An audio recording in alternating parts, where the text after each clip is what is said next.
नमस्कार। YouTube channel पर आप सभी का स्वागत है।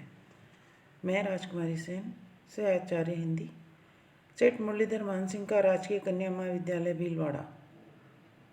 आज हम रैदास के पदों का अध्ययन करेंगे और रैदास जी जो हैं वह सहज, सरल और अनुभूति की गहनता की दृष्टि से संत कवियों में रैदास जी का स्थान विशेष माना जाता है।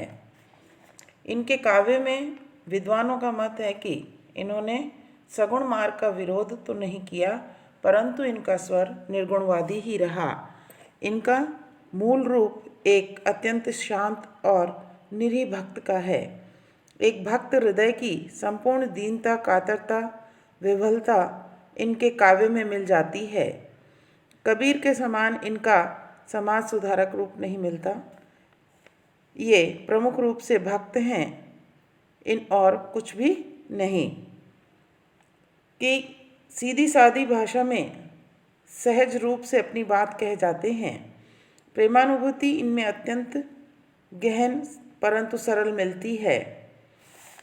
इनके सभी सहज रूप से प्रभावित होकर हजारी प्रसाद द्विवेदी ने इनके काव्य की प्रशंसा करते हुए लिखा है कि अनाडंबर सहज शैली और निरीह आत्मसमर्पण के क्षेत्र में रैदास के साथ कम संतों की तुलना की जा सकती है। यदि हार्दिक भावों की प्रेषणीयता काव्य का उत्तम गुण हो तो निसंदेह रैदास के भजन इस गुण से समृद्ध हैं। उनका आत्मनिवेदन, दैन्य भाव और सहज भक्ति इस श्रेणी के भाव पाठक के हृदय में संचालित करते हैं। इसी को काव्य में प्रेषणीयता का गुण कहते हैं। अविगत नाथ निरंजन देवा, मैं क्या जानूं तुम्हारी सेवा। यहाँ रैदास जी अपने पद में भक्ति भावना अपने आराध्य के प्रति प्रकट करते हुए कहते हैं कि अविगत नाथ निरंजन देवा, मैं क्या जानूं तुम्हारी सेवा। संत रैदास जो है वह उस अविगत नाथ निरंजन देव अर्थात परमात्मा से कहते हैं कि मैं आपकी सेवा अर्थात भक्ति करना नहीं जानता हूँ। कि हे ईश्वर, हे परमात्मा, मैं तुम्हारी भक्ति करना नहीं जानता हूँ। इसीलिए कि बांधू न बंधन, छऊँ न छाया, तुम्हें सेऊँ निरंजन राया। कि इसीलिए मैं अपने लिए कोई भवन नहीं बांधता हूँ और न ही कोई छाया करता हूँ। केवल तुम्हारी ही भक्ति, तुम्हारी ही सेवा करता रहता हूँ। आगे वो कहते हैं कि चरण पताल शीस असमाना, सो ठाकुर का संपुट समाना। कि शिव सनकादिक अंत न पाया, ब्रह्मा खोजत जन्म गंवाया। आगे रैदास जी कहते हैं कि मैं तुम्हारी इस भक्ति को करते हुए किसी भी प्रकार के बाह्य आडंबरों का सहारा जो है वो नहीं लेकर सच्चे मन से तुम्हारी सेवा करता हूँ, तुम्हारी भक्ति करता हूँ और तुम्हारे प्रति समर्पण करता हूँ। कि यही मेरी भक्ति की रीति है। आगे कहते हैं कि हे परमात्मा, आप महान हैं। कि आपका पैर जो है वो पाताल है और सिर आसमान है। तो कहने का तात्पर्य है कि आप सर्वव्यापी हैं। फिर ऐसे स्वामी किसी भवन में, संपत्ति में किस प्रकार समा सकते हैं। कि आप अनादि हैं, अनंत हैं और आकार विहीन हैं। कि शिव और सनकादि आपके स्वरूप का पार नहीं पा पाए और ब्रह्मा जी ने आपको खोजते खोजते अपना जन्म बिता दिया। फिर भी कि ब्रह्मा, शिव और सनकादि आपका पार नहीं पा सके। आगे कहते हैं कि तोड़ू न पाती, पूजू न देवा, सहज समाधि करु हरि सेवा। नख पर स्वेद जाके सुरसरी धारा, रोमावली 18 भारा। 4 वेद जाके सुमिरत सोसा, भक्ति हेतु गावे रैदासा। तो आगे कहते हैं कि हे परमात्मा, हे ईश्वर, मैं न तो पत्ता आदि तोड़कर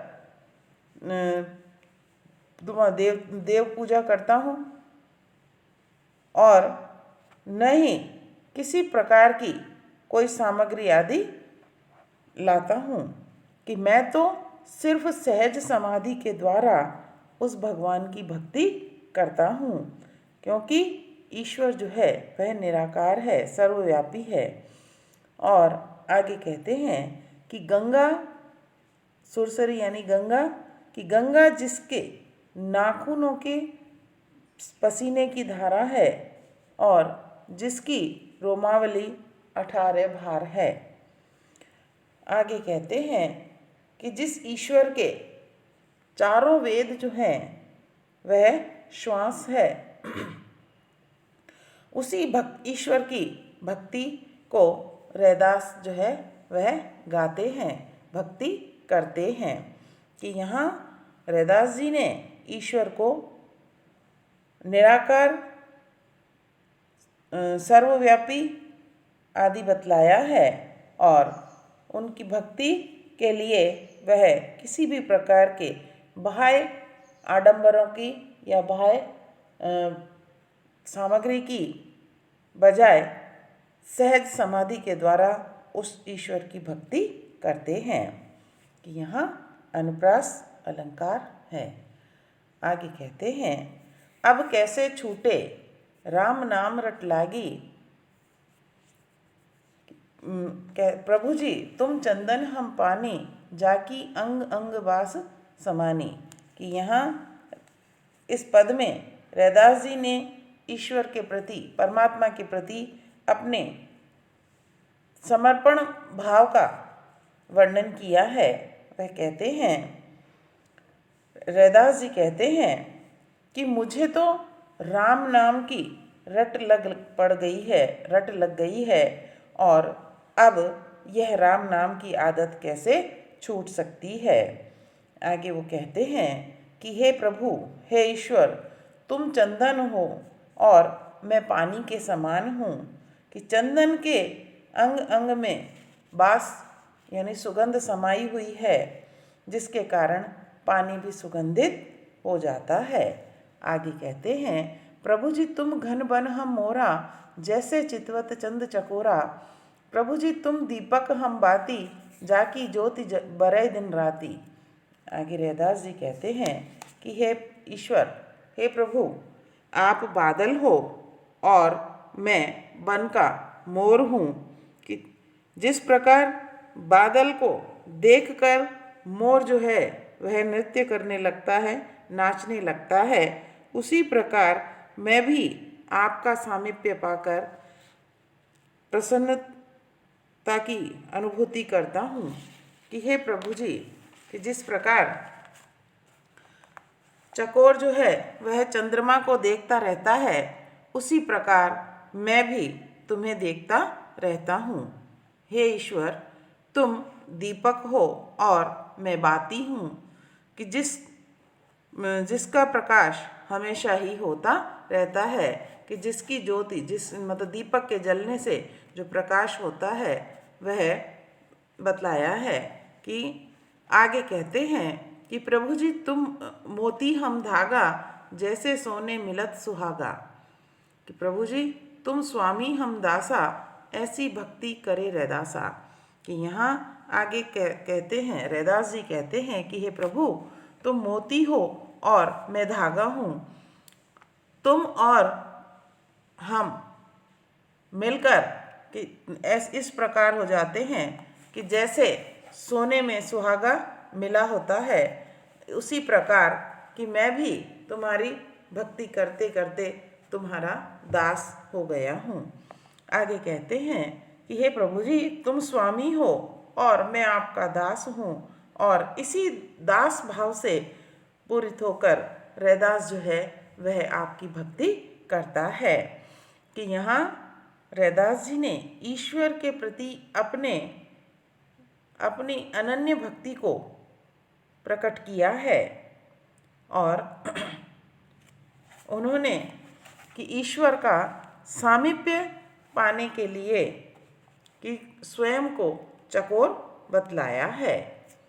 आगे कहते हैं कि ऊंचे मंदिर शाल रसोई, एक घड़ी पुनि रहनी न होई, यह तन ऐसा जैसे घास की टाटी, जल गई घास रली गई माटी। कि इस पद के माध्यम से रैदास जी ने शरीर की नश्वरता का और स्वार्थपरता का वर्णन किया है। कि रैदास जी कहते हैं कि विशाल भवन में बड़े भवन में रहकर और श्रेष्ठतम भोजन करके कि एक क्षण भी यहाँ रहना संभव नहीं है, क्योंकि वो कहते हैं कि यह शरीर तो नाशवान है और इस संसार सागर को छोड़कर सभी को जाना पड़ता है, मृत्यु का आलिंगन करना पड़ता है। इसीलिए वो कहते हैं कि यह शरीर तो घास की टाटी के समान है, कि जिस प्रकार घास की टाटी की घास जलकर और गलकर मिट्टी में मिल जाती है, उसी प्रकार यह शरीर भी मृत्यु के पश्चात जलकर और गलकर मिट्टी में मिल जाता है। कि आगे कहते हैं कि भाई बंधु कुटुंब सहेला, ओई भी लागे काडू सवेरा, कि घर की नारी उरही तन लागी, वह तो भूत भूत करी भागी। आगे रैदास जी कहते हैं कि जब मनुष्य की मृत्यु हो जाती है तो मरने पर उसके परिवारजन, जिसमें भाई बंधु और अन्य जो कुटुंबी हैं, अन्य परिवारजन जो हैं, वह सभी आकर के कहने लगते हैं कि अब इस शरीर को शीघ्र ही, इस तन को शीघ्र ही यहाँ से निकालो। कि जिस व्यक्ति के, जिस मनुष्य के हृदय से लगकर अपना जीवन बिताने वाली जो स्त्री है, वह भी अपने पति की मृत्यु के पश्चात उसे भूत भूत कहकर उस मृत शरीर से दूर भागने लगती है। रैदास जी कहते हैं कि इस संसार में, आगे कहते हैं कि कहे रैदास जबै जग लूटियो, तब तो एक राम कही छूटियो। कहते हैं कि जब इस संसार में सभी लुट गए तो सिर्फ रैदास ही राम राम कहकर बच गया। कहने का तात्पर्य है कि राम भक्ति से ही इस संसार सागर से मुक्ति प्राप्त हो सकती है। कि इसीलिए जो स्वार्थ के संबंध हैं, उन्हें छोड़कर राम की भक्ति करो। और कहते हैं कि यह राम नाम ही जो है, यह इस भवसागर से पार लगाने वाला है। कि यहाँ रैदास जी जो है वह मनुष्य को स्वार्थ संबंधों से अलग होकर उस सांसारिक मोह माया के जाल में न पड़कर ईश्वर की भक्ति जो है सच्चे मन से करने के लिए कहते हैं कि यह राम की भक्ति ही है जो मनुष्य जीवन का उद्धार करने वाली है।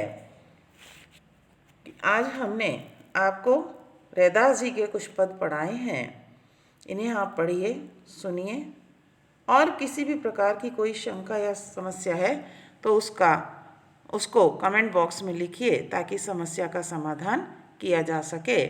साथ ही आप इस चैनल को लाइक और सब्सक्राइब अवश्य करें। धन्यवाद।